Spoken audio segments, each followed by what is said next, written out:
کبھی ایسا ہوتا ہے کہ ساری رات کھانستے ہوئے گزر جاتی ہے۔ کبھی ایسا ہوتا ہے کہ اولاد یہ کہتی ہے کہ آپ کی ساری رات کھانسنے کی وجہ سے ہماری نیند خراب ہو گئی۔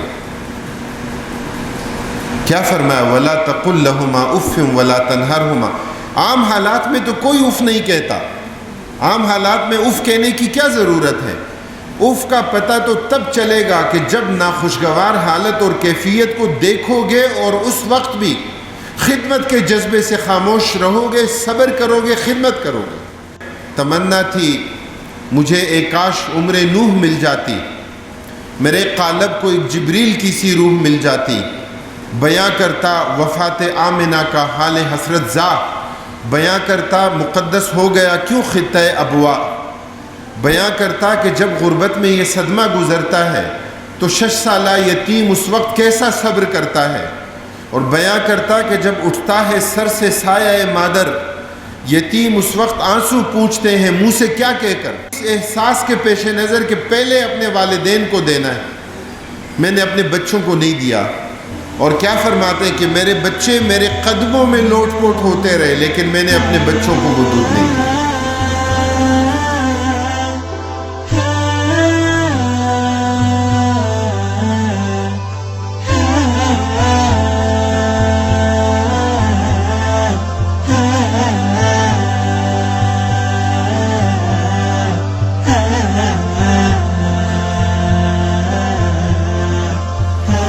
اللہ رب العالمین قرآن کریم میں کیا فرماتے ہیں؟ وَلَا تَقُلْ لَهُمَا اُفٍّ وَلَا تَنْهَرْهُمَا، کہ والدین کو اف تک مت کہو۔ اہل علم فرماتے ہیں کہ اف کا یہ کلمہ زبان سے کب نکلتا ہے؟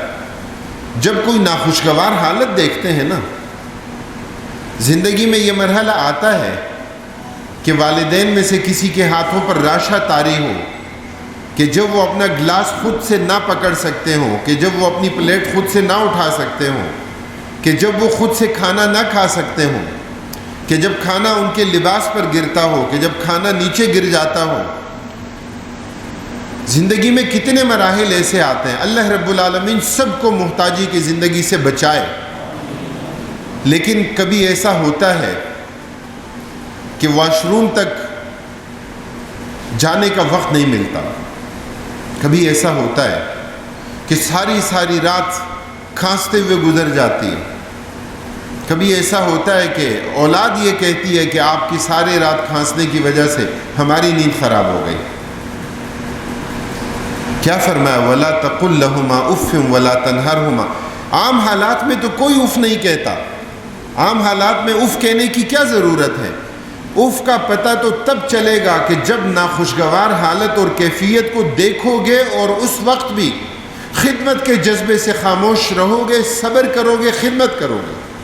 یہ اف کا کلمہ تو تب سمجھ میں آئے گا کہ وَلَا تَقُلْ لَهُمَا اُفٍّ وَلَا تَنْهَرْهُمَا، کہ اس کا کیا مطلب ہے؟ کہ جب والدین اونچا سنتے ہیں، کہ جب بار بار کہنا پڑتا ہے، کہ جب والدین میں سے کسی کا حافظہ اچھا نہیں رہتا، ایک بات تھوڑی دیر بعد پوچھی دوبارہ پوچھتے ہیں، پھر آپ بتاتے ہیں کہ ابو جی بتایا تھا آپ کو، تب اندازہ ہوتا ہے کہ وَلَا تَقُلْ لَهُمَا اُفٍّ وَلَا تَنْهَرْهُمَا۔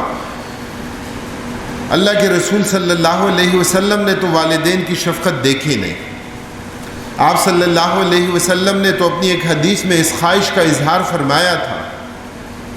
آپ صلی اللہ علیہ وسلم نے فرمایا کہ کاش میری ماں زندہ ہوتی، فرمایا کہ میں نماز بھی پڑھ رہا ہوتا مجھے پکارتی، اور فرمایا میں اپنی نماز منقطع کر کے اپنی والدہ کی اس پکار پر لبیک کہتا، میں اس کی اس بات کا جواب دیتا۔ یعنی یہ ان سے پوچھے جن کی مائیں سلامت نہیں ہیں، جن کی مائیں زندہ نہیں ہیں۔ آپ صلی اللہ علیہ وسلم نے تو باپ کی شفقت نہیں دیکھی۔ 6 سال کی عمر میں آپ صلی اللہ علیہ وسلم سفر کی حالت میں ابوا کے مقام پر والدہ رحلت فرما گئے۔ 6 سال کی عمر کیا ہے؟ حفیظ جالندری مرحوم فرماتے ہیں تمنا تھی مجھے ایک کاش عمر نوح مل جاتی، میرے قالب کو ایک جبریل کی سی روح مل جاتی، بیاں کرتا وفات آمنہ کا حال حسرت زا، بیاں کرتا مقدس ہو گیا کیوں خطہ ابوا، بیان کرتا کہ جب غربت میں یہ صدمہ گزرتا ہے تو 6 سالہ یتیم اس وقت کیسا صبر کرتا ہے، اور بیان کرتا کہ جب اٹھتا ہے سر سے سایہ مادر، یتیم اس وقت آنسو پوچھتے ہیں منہ سے کیا کہہ کر۔ یتیم اور یسیر ہونے کی کیفیت آپ تصور کیجئے کہ سفر کی حالت ہے، ابوا کا مقام ہے، والدہ کی قبر ہے، اور نبی کریم صلی اللہ علیہ وسلم 6 سال کی عمر میں اس کے سرہانے بیٹھے۔ کیا اس دکھ کو، اس درد کو کوئی الفاظ میں بیان کر سکتا ہے؟ اللہ کے رسول صلی اللہ علیہ وسلم کو امت کا غمخوار بنایا گیا، آپ صلی اللہ علیہ وسلم کو دکھوں اور مصائب کی بھٹیوں سے گزارا گیا۔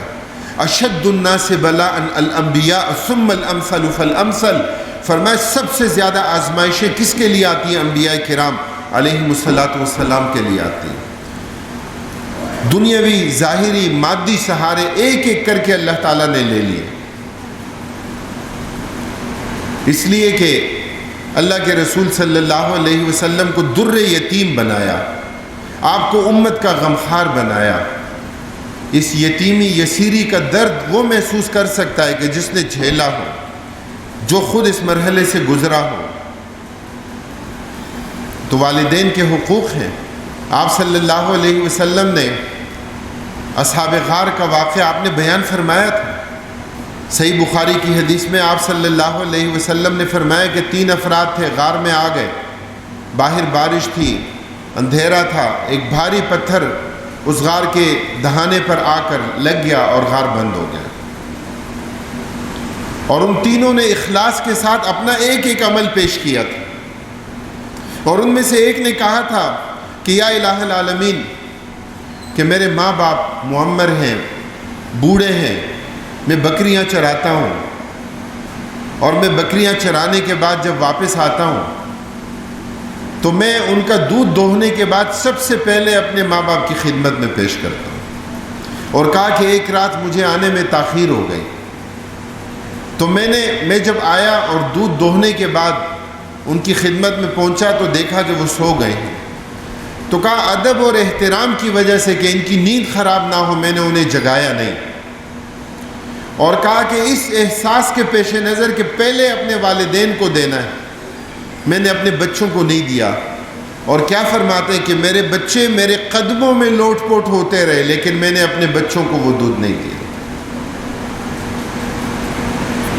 رات کا وہ حصہ اس حالت میں گزر گیا، اللہ رب العالمین نے اس عمل کو مستجاب عمل بنا دیا، اللہ رب العالمین نے دعا قبول کر لی۔